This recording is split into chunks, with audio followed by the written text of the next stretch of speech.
Hi, magandang hapon mga kadudis. Alas 6 na siguro mga kadudis. Ulam natin.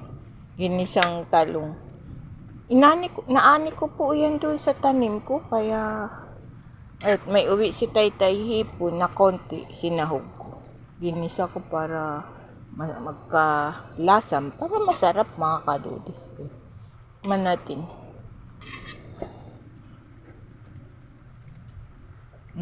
Diba? Sarap mga kadudis sila. Nilagyan ko ng konting toyo para magkakulay. Ayan. Ulam natin ngayon mga kadudis sa hapunan yung ginisa kong talong. Dapat gagataan ko mga kadudis, kaya lang sila pag ginataan ng ulam. Nagsasakitan ng tiyan. Ako lang ang sanay kumain ng gata.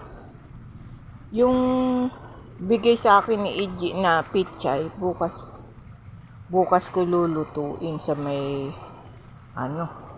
gigisa ko na lang yun sa sardinas kasi walang uwing tilapia si Taytay. Ayaw ko naman na mag-uwi ng aruyo kasi maraming pa akong aruyo dito.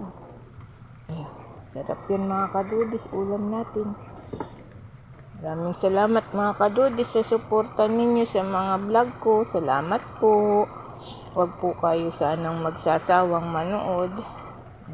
Kasi yan lang po ang nabablog natin kasi wala naman pong ibang ginagawa dito sa bahay kundi yan, magbaklas ng mga kalakal, maglinis, magligpit, gawin yung bubong ko, kubo ko. Ayan, mga kadudis.